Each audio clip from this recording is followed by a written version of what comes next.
What's up, Buttercup? Welcome back to my channel. Today's book haul is a birthday book haul because my birthday, if y'all didn't know, was in January, and so I got a lot of books. That's basically the vibe whenever I get Amazon gift cards. However, I'm gonna have to stop. I'm gonna have to stop, I have to pause, I have to take a breath, because I have too many books now. I definitely don't need to go to the library at all for this year. So, positive, negative, I don't know. But I have sectioned this off because one part is going to be the books that I bought, and then the second part is going to be all the books that were sent to me as gifts from my book club that I'm part of. And I'm going to not really shout out anyone's name. I don't know if people want that, though I know Patrick and Brian don't mind, but I'm just like, okay, just put them all together. Thank you so much, by the way, heads up. Once again, I've said it many times. Thank you, thank you, thank you. But we're gonna start with the books that I read, or the books that I bought. I'm gonna read them, but the first one is Cards on the Table by Agatha Christie. I read the summary like 2 years ago and I was interested, and then I added it to my wish list and it's just been sitting there, so I had to get it. Also because it was on sale. So yes. The next one is Jesus Interrupted by Bart D. Ehrman, and that's a shiny cover. I'm so sorry. This is a nonfiction book. I like Bart. I've been introduced by my husband to him through his great courses lectures on Christianity and Jesus, and I read Misquoting Jesus, and that was really good. So I want to get more of Bart's books, and here's the second one in my collection. Another nonfiction book that I really am interested in reading ASAP is Dear Writer, Are You Intuitive by Becca Syme and Susan, oh, that's a naughty name, Bischoff. I'm so sorry, Susan. I have a silly mind. Okay. This is really about, are you an intuitive writer? And based on the summary, I'm feeling like I am, and I need answers. When someone asks you specific questions about your writing process or your characters, whatever, and you answer, oh, I just wrote it. Oh, I just knew about like these characters and what they wanted to do, so I just wrote it down on the page. Like I didn't really think it through. That's me. Yes, that's me. Not thinking it through as in not outlining heavily. I only outline the mysteries in my urban fantasy. Then again, my friend Thomas has said that I do outline, but I outline in my head. So I outline basic stuff about characters and plot and the setting and the theme, and I just know it in my mind. So I'm thinking, this is me. I need to know more. I'm intrigued. And how can that help me in my writing, I think is a big thing, because I get really tired drafting, not editing, but drafting. And I think it's because I'm just writing. So I'm wondering what suggestions Becca Syme has for writers that are intuitive, because it feels like I'm using way more energy than other people, but I can't outline.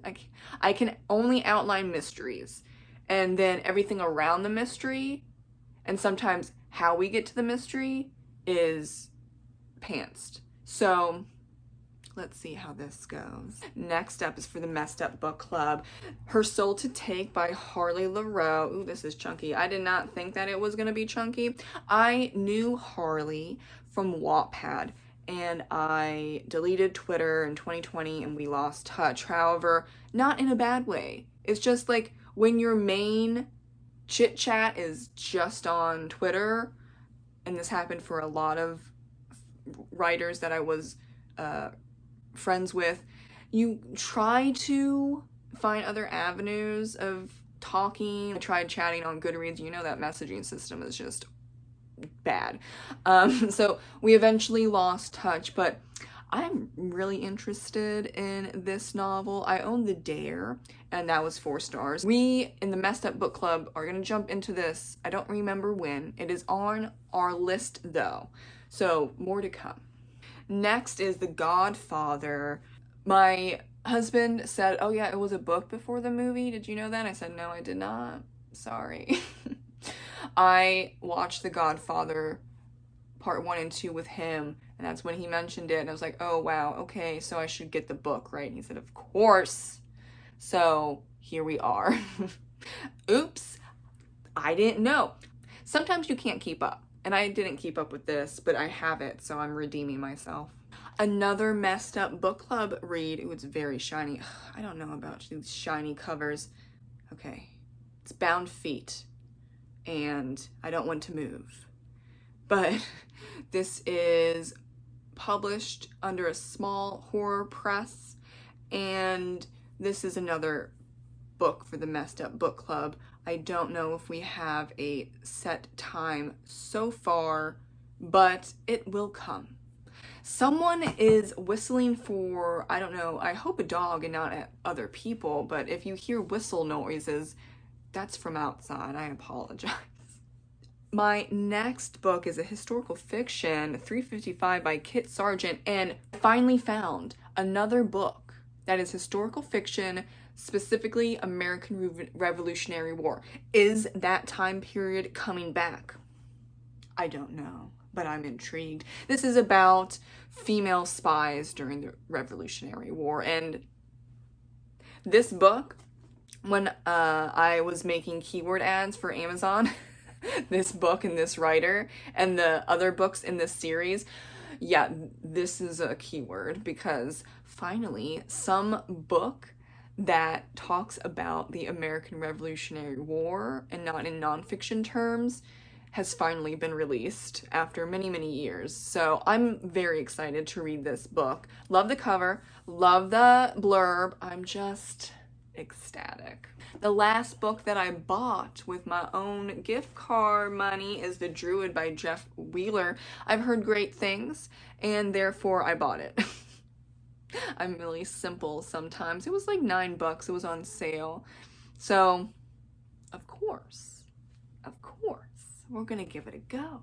And that's actually one of the keyword books that I have for Danu's Curse. So I'm trying to get books that I use for Amazon ads that are similar to some of my books that I advertise on Amazon for. This pile, part 2, people, all from the book club members. Thank you so much again. The first one is Carmilla, and this was great. It was a 5-star read. I already read it. I think it's better than Dracula. Oop! Dracula is 3 out of 5 stars. This one's 5. And this was easier to read. So I'm very appreciative of the member who sent me this book. And I'm gonna dig. There is, oh, right here. Yeah. And I got Dracula, this lovely copy, from another member. And I'm not saying that Dracula is bad. I'm saying just Carmilla is better written than Dracula. The writing, oh my gosh. I think a lot of people will agree that the writing is very dense, right? And I'm not a huge person into dense writing, but the story makes up for it, right? So I got 2 vampire books. Isn't it exciting? It's so good. And like, I guess this is a gothic vampire vibe where it's red and black. Is that a theme? Or is it just like a vampire theme? I don't know. But gorgeous copies. Thank you so much. I just received the 2 and 3 of the Tea Dragon Society. I don't know what happened, but the first Tea Dragon graphic novel, or is it this a comic? Graphic novel or comic? Sorry. It's so thin. I can't even, it's somewhere over here. It's so thin I can't find it. So I don't know what happened. I don't know.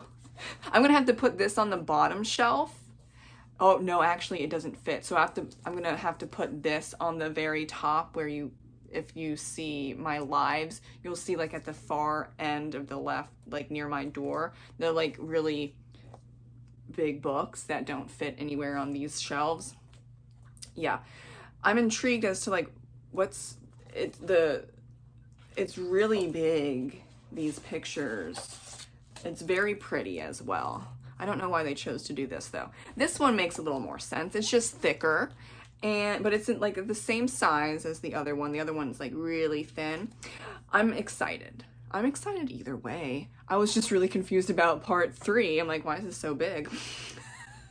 I'm not a huge person where every single book needs to be together. Sometimes that's not really possible. Next up is the Bone Ships. Thank you so much. This is a lovely cover. It's simple, but it's so well done. And I was recommended this book many times, but I was slightly hesitant. I don't know why. It's not as big as I thought. I thought it was going to be chunky wonky. You can use it as a weapon, and that was the hesitancy, but it's a fairly regularly sized novel. I'm excited. Now, this is gorgeous. This is...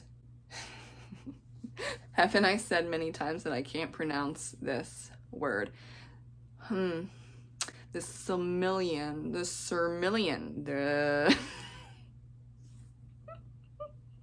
I have looked it up, and I've heard it many times, and people have told me how to pronounce it. But it does not stick, and I don't know why, so I'm just going to call it the S. The S by Tolkien. I am almost done with The Return of the King. Probably going to pause. Honestly, I'm going to pause and read some other books before jumping into this chunky wonky, very pretty book.